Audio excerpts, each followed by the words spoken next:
America और Iran जंग में एक शहर जो सबसे ज्यादा पिसा है वो है दुबई। अपनी luxury lifestyle, sky scrapers, ultra modern architecture और कम टैक्स के लिए मशहूर दुबई में अब हालात बदलने लगे हैं। क्या ईरान के साथ चल रही जंग ने दुबई ड्रीम को तोड़ दिया? कि इंटरनेशनल अखबारों में कहा जा रहा कि दुबई अब पहले जैसा सेफ हेवन नहीं रहा, यानी वो सुरक्षित ठिकाना जिसकी वजह से दुनिया भर के अमीर लोग और इन्फ्लुएंसर्स वहां बसते थे। मीडिया रिपोर्ट्स और सोशल मीडिया में ये भी दिखाया जा रहा कि जो लोग दुबई में अपनी आलीशान जिंदगी दिखाते थे अब वह वहां से निकल रहे हैं। इसका असर दुबई की इकोनॉमी पर भी दिखने लगा है। आज इन सारी सवालों की जवाब तलाशने का प्रयास करेंगे इस वीडियो में। नमस्कार, हमारा नाम है प्रेम चतुर्वेदी और भारत की बात में आपका बहुत बहुत स्वागत है। बात करते हैं अपनी आज की स्पेशल रिपोर्ट की।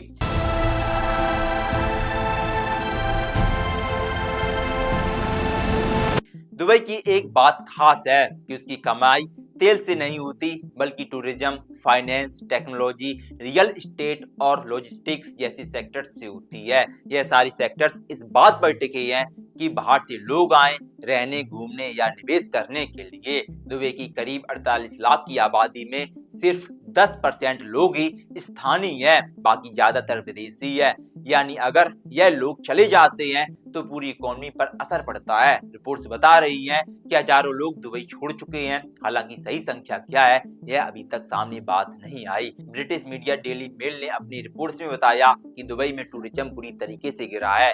विजिटर्स 80% तक कम हो गए, होटल्स खाली हो रही है और स्टॉक मार्केट भी गिर रहा करीब 16% तक नीचे आ चुका है। कंपनी अपने कर्मचारियों को घर से काम करने के लिए कह रही और कई कंपनियों ने तो लोगों को फायर करना तक शुरू कर दिया। प्रॉपर्टी मार्केट में भी बड़ा झटका देखने को मिला।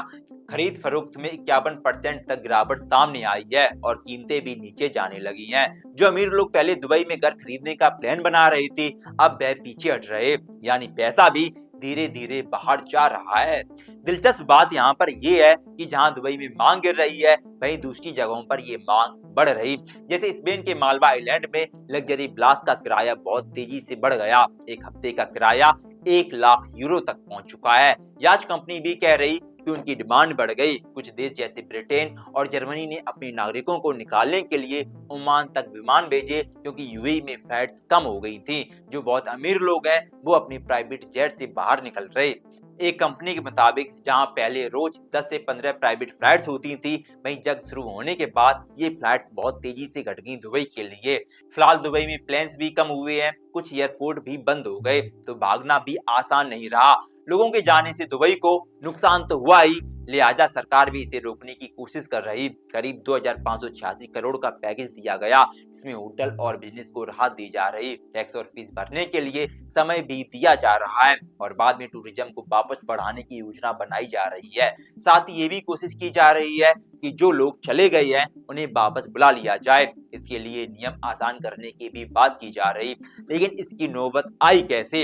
मामला शुरू हुआ 28 फरवरी को, जिस दिन ईरान जंग की शुरुआत हुई। उसी दिन दुबई में पाम जुमेरा पर बने 5 स्टार होटल में आग लग गई थी। बुर्ज अल अरब होटल, जो अपने सेल डिजाइन के लिए जाना जाता है, उसके आसपास भी आग की लपटें दिखाई देने लगी। दुनिया की सबसे ऊंची इमारत बुर्ज खलीफा के पास आसमान में एक बड़ा धमाका जैसा नजारा भी दिखा। I can't tell you how hot it is. Someone close the window. दरअसल एक मिसाइल हथियार को इंटरसेप्ट किया गया था, जिसकी वजह से आसमान में फायर बॉल बनी और लोगों ने इसे कैमरे में कैद कर लिया। यानी जिस शहर को हमेशा सबसे सुरक्षित बताया जाता था वहां भी अब जंग की झलक साफ साफ दिखाई दे रही है। 2 हफ्ते बाद हालात और डरावने हो गए जब दुनिया का सबसे busy airport Dubai international airport के पास एक ड्रोन धमाका हुआ। वहां आग लग गई, फ्लाइट्स को समय के लिए रोकनी पड़ी और आसमान में काला धुआं फैल गया। अब आपको लगेगा कि इतना सब हो ही रहा है तो लोग डर कर भाग क्यों नहीं रहे? काफी हद तक ऐसा हो भी रहा।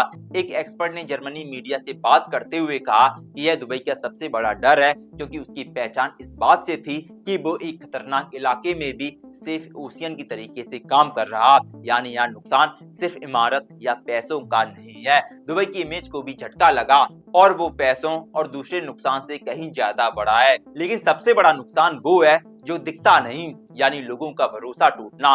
सालों से दुबई खुद को एक सुरक्षित, स्थिर और भरोसेमंद जगह के तौर पर पेश करता रहा, लेकिन जब लोगों ने हमले, आग और डर के दृश्य देखे तो उनके मन में भी कई सवाल खड़े होने लगे हैं। अब आगे क्या होगा वो इस बात पर निर्भर करेगा कि हालात कितनी जल्दी सामान्य होते हैं और क्या दुबई फिर से दुनिया को वो यकीन दिला पाएगा जिसके बलबूते वो दुबई ड्रीम का सपना देख रहा था कि वो पहले जैसे ही सुरक्षित और भरोसेमंद है। फिलहाल आज के लिए देश और दुनिया का प्रसंग यहीं पर थमता है। मिलते हैं कल रात आपको 8 बजे। हमारा नाम है प्रेम चतुर्वेदी। आप देख रहे हैं नेक्स्ट एंड ब्रॉडकास्ट। शुभ रात्रि।